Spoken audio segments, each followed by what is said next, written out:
Mari kita membuka kitab suci dan membaca dari Mazmur pasal 102.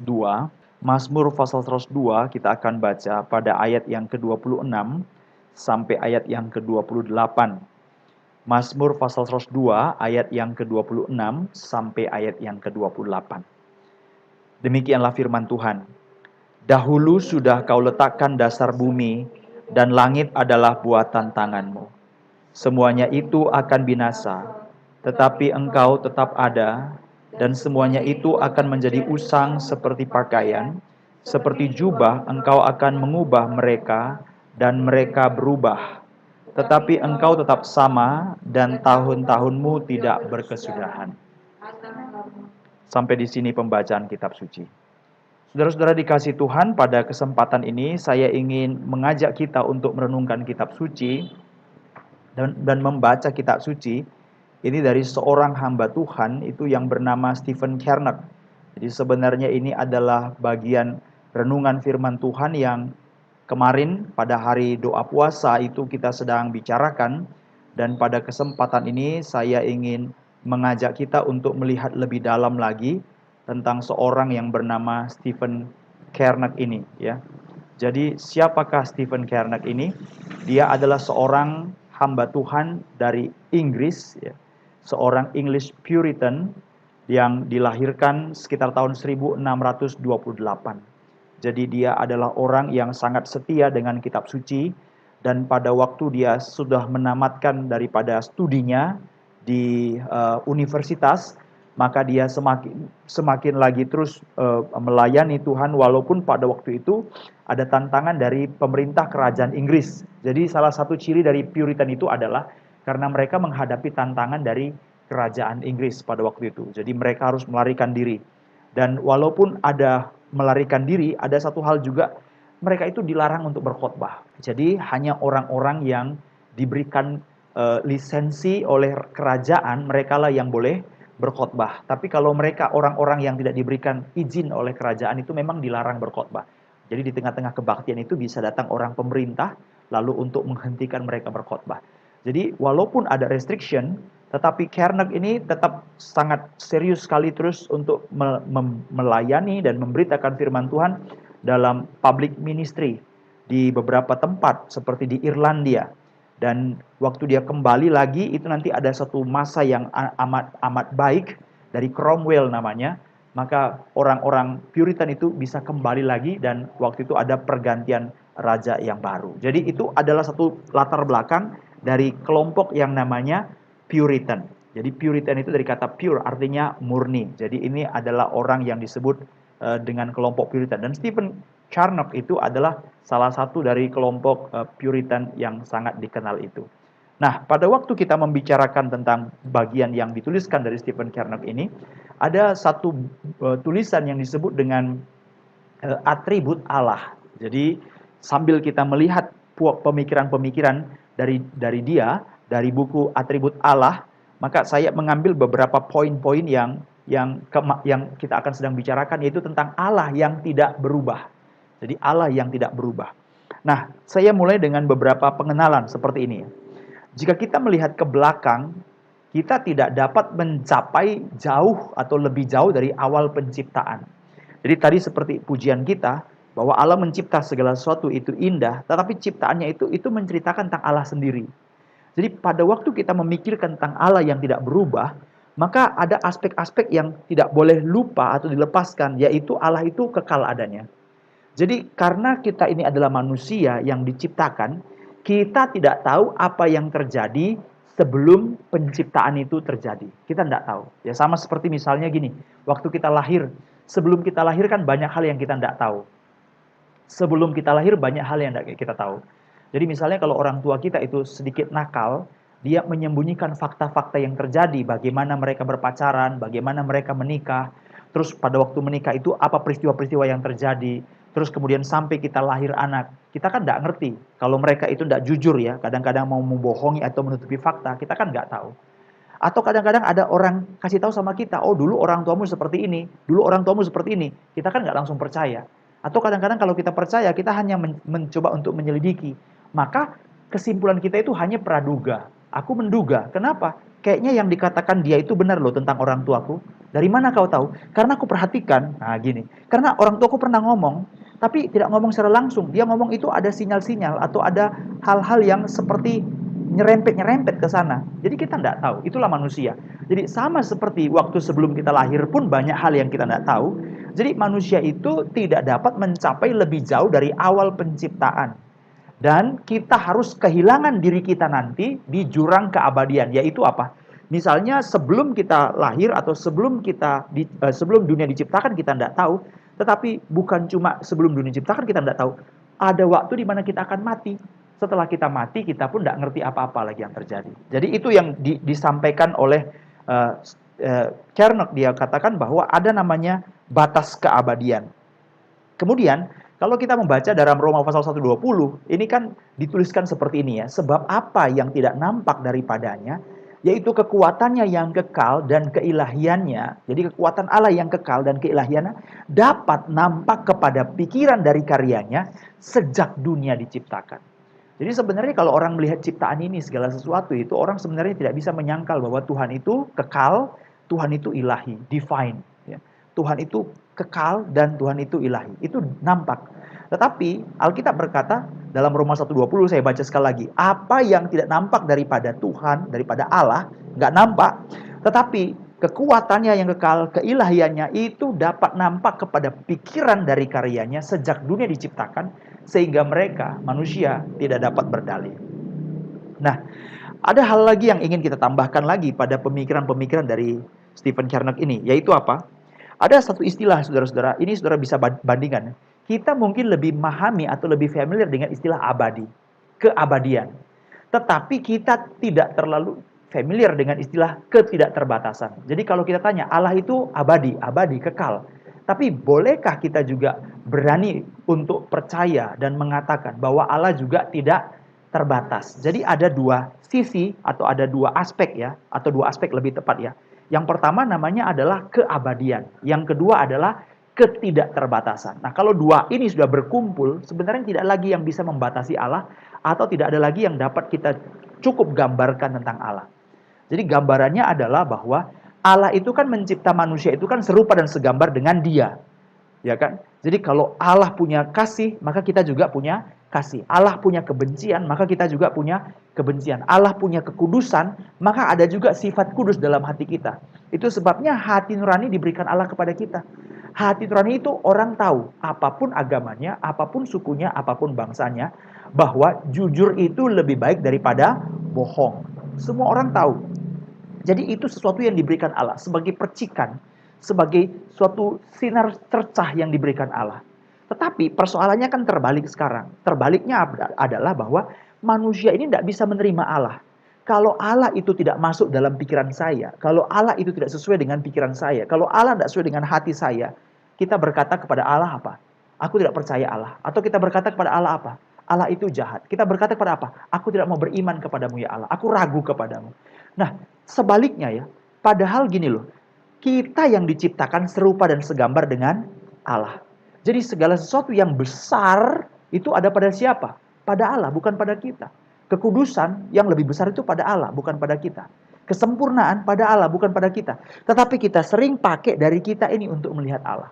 Jadi contohnya misalnya saudara-saudara, ini merupakan satu hal yang penting untuk kita renungkan ya. Bahwa kita selalu berpikir bagaimana Allah itu bisa Tritunggal. Allah itu Tritunggal, 3 pribadi, tapi dia satu. Kita nggak bisa pikir. Karena apa? Karena kita coba pikirkan biasanya, oh Allah itu Tritunggal itu sama seperti seorang bapak, di rumah dia adalah bapak, di kantor dia adalah guru, di sekolah dia adalah guru, di masyarakat dia adalah misalnya ketua RT. Jadi dia adalah guru, dia adalah ketua RT, kalau di rumah dia adalah bapak. Nah ini Tritunggal. Nggak bisa dong. Kenapa nggak bisa? Karena waktu kita melihat Tritunggal itu bukan hanya melihat pada pribadinya, tapi kita melihat pada kehadirannya. Saudara ngerti maksudnya ya? Kalau misalnya saya RT, lalu saya adalah guru, waktu saya di guru, saya ada nggak di RT? Nggak ada. Waktu saya di guru, saya ada nggak di rumah? Nggak ada. Tapi Alkitab berkata, Allah itu bukan hanya 3 dalam hal pribadi, tapi 3 dalam hal kehadiran. Jadi pada waktu Yesus di sungai Yordan, maka terbukalah langit dan turunlah Roh Kudus seperti burung merpati, lalu terdengarlah suara dari sorga. Inilah anakku yang kukasihi, kepadanya lah aku berkenan. Nah, Yesusnya ada di situ, tapi kenapa ada suara di sorga? Jadi ini bukan bicara masalah pribadi saja, tapi bicara masalah kehadiran. Lalu kita berkata, berarti Tuhannya 3. Tidak, Tuhan itu 1. Loh, aku nggak masuk akal. Tuhan 3, kehadirannya 3, kehadirannya di mana-mana, tapi dia 1. Nggak bisa. Nah itu tadi. Kita pakai yang kecil ini, kita pakai gambar dan rupa yang kecil ini untuk memahami yang besar. Maka Stephen mengatakan bahwa ada namanya aspek keabadian, tetapi ada aspek namanya ketidakterbatasan. Jadi segala sesuatu dalam diri kita itu semua terbatas. Kita punya kemampuan untuk mencintai terbatas. Kita punya kemampuan untuk mengasihi terbatas. Kita punya kemampuan untuk mau hidup baik, itu semua terbatas. Kekuatan kita terbatas. Tetapi Allah bukan hanya abadi, tetapi dia juga tidak terbatas. Sedangkan makhluk itu terbatas. Nah, kenapa aspek-aspek ini perlu kita ceritakan? Nanti pada akhirnya kita akan melihat kenapa Allah itu tidak berubah dan kenapa kita itu berubah. Mari kita lihat ya. Nah, berikutnya saudara-saudara, ada aspek lagi yang dibicarakan oleh Stephen dalam atribut Allah. Dia bicara tentang kebinasaan. Oke. Kebinasaan itu menurut kitab suci itu bukan kemungkinan, tetapi adalah kepastian. Kalau mungkin itu berarti bisa ya, bisa tidak. Bisa jadi, bisa nggak jadi. Tapi Alkitab mengatakan bahwa kebinasaan itu adalah pasti. Jadi siapapun, sekuat apapun, sehebat apapun, sekokoh apapun, binasa itu pasti. Ciptaan yang paling besar, seperti gunung yang paling tinggi pun, dia akan binasa. Ada pulau-pulau yang dulu besar sekali, lalu kemudian apa yang terjadi? Pulau itu mengalami erupsi, gunung mengalami erupsi atau pulau itu mengalami erosi, sehingga akhirnya boleh terbelah. Seperti misalnya kutub yang dulu tinggi ketinggian daripada es itu dalam ukuran tertentu, tapi karena sekarang makin lama makin pendek. Dulu ada daerah-daerah yang dingin sekali, sekarang makin panas. Nah, ini menunjukkan bahwa ada begitu banyak hal yang berubah, berhenti, dan waktu dulu katanya Gunung Krakatau meletus, itu letusannya itu sampai membentuk gunung baru, ya kan? Jadi maka ada namanya bukan cuma Gunung Krakatau lagi, tapi Gunung Anak Krakatau. Jadi ada anaknya. Nah, apa maksudnya ini? Ini maksudnya kan bahwa segala sesuatu yang sangat megah sekalipun itu bisa pecah hancur, tidak lagi seperti dulu. Nah, misalnya ini ada satu tulisan atau satu apa namanya, satu pelayanan yang namanya Answer in Genesis. Saya tidak terlalu banyak hanya beberapa kali saja membaca tulisan-tulisan dari Answer in Genesis itu. Salah satu hal yang sangat menarik adalah mereka coba menceritakan dari mana sih dinosaurus. Ya, dinosaurus itu ada atau enggak sih sebenarnya? Ya kan? Dinosaurus itu ada atau enggak sih sebenarnya? Tapi kalaupun misalnya kita menyatakan bahwa itu adalah fosil dan segala sesuatu yang oke ada, sebesar-besarnya makhluk dan segala sesuatu, Alkitab tetap mengatakan kebinasaan itu bukan kemungkinan, tetapi pasti. Jadi siapapun, binatang yang sesurvive sehebat apapun, gunung dan monumen seapapun, semuanya itu pasti akan binasa. Ada satu bagian yang sekarang kita coba perdalam. Jadi Stephen Charnock dalam Discourse nomor 6 ya.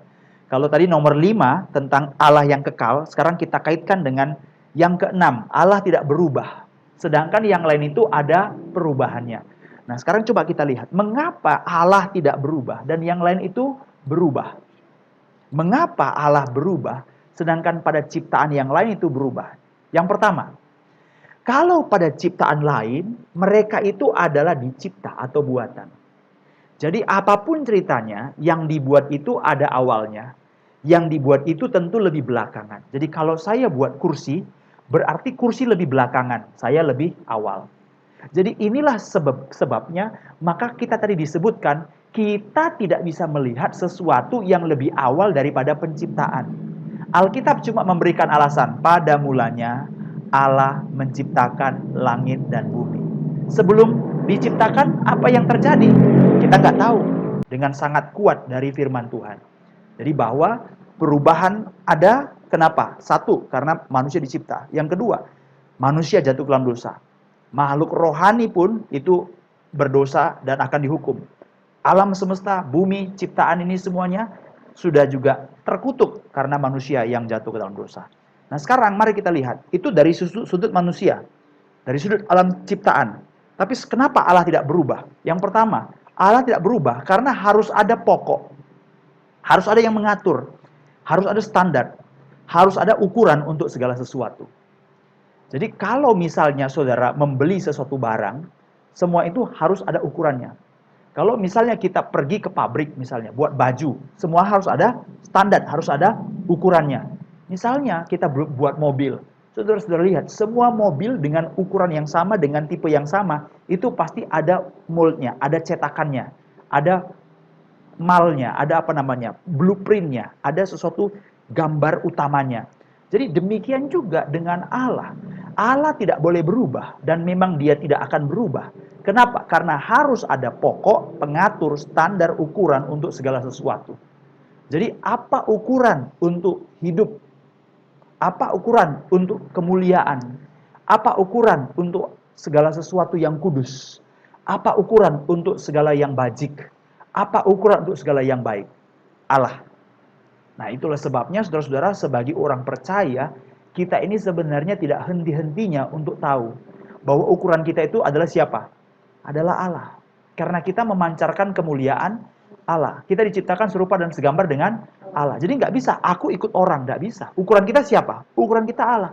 Jadi kalau kita merasa, kok aku ini ikut Tuhan itu, atau aku dengar khotbah di gereja itu, selalu salah, selalu kurang.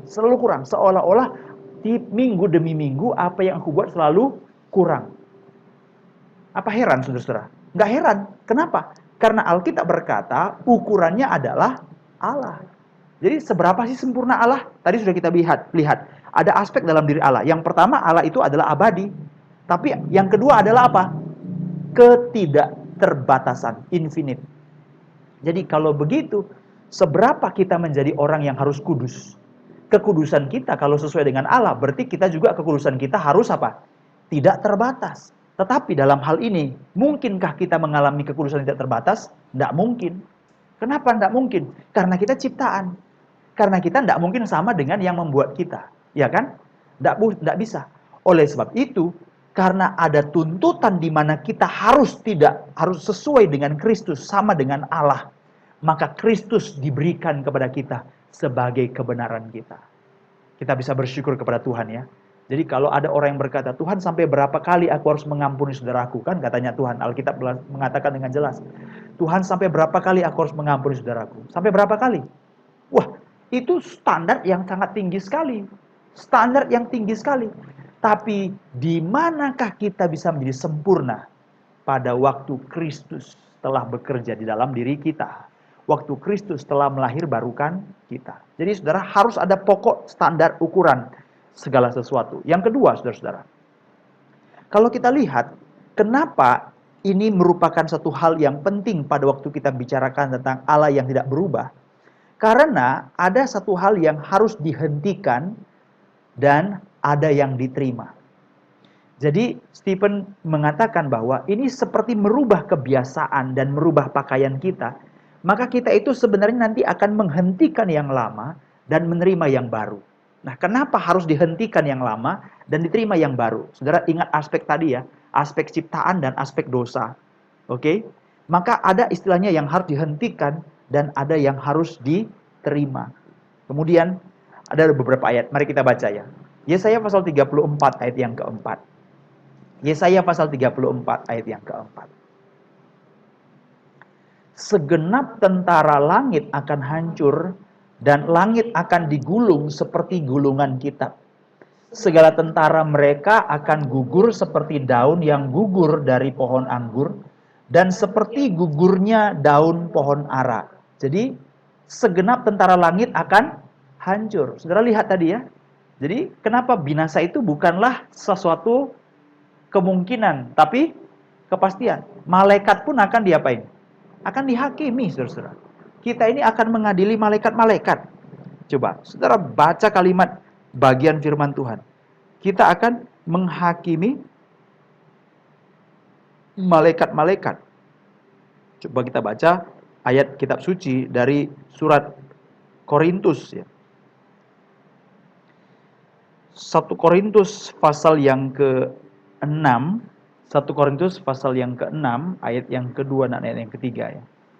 Atau tidak tahukah kamu bahwa orang-orang kudus akan menghakimi dunia?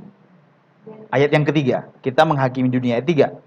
Tidak tahukah kamu bahwa kita akan menghakimi malaikat-malaikat? Jadi, saya tidak ingin bicara masalah siapa yang menghakiminya, tetapi coba lihat bahwa dunia akan dihakimi dan malaikat-malaikat akan dihakimi. Manusia, makhluk roh, semesta jatuh ke dalam dosa dan akan dihakimi. Wahyu pasal 6 ayat 14. Maka menyusutlah langit bagaikan gulungan kitab yang digulung, dan tergeserlah gunung-gunung dan pulau-pulau dari tempatnya. Maka menyusutlah langit bagaikan gulungan kitab yang digulung, dan tergeserlah gunung-gunung dan pulau-pulau dari tempatnya. Jadi saudara lihat, malaikat, makhluk roh, semesta, bumi, semuanya akan berakhir. Itu akan berubah. Tapi perubahannya saudara lihat ya, perubahan itu jangan hanya dilihat dihentikan lalu binasa. Tetapi Alkitab tadi berkata apa? Menghentikan yang lama dan menerima yang baru.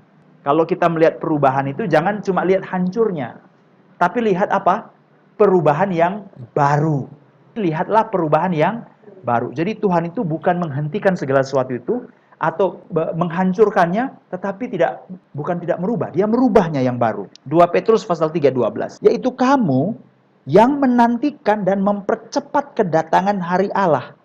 Pada hari itu langit akan binasa dalam api dan unsur-unsur dunia akan hancur karena nyalanya. 2 Petrus 3:13. Tetapi sesuai dengan janjinya, kita menantikan langit yang baru dan bumi yang baru di mana terdapat kebenaran. Di mana terdapat kebenaran.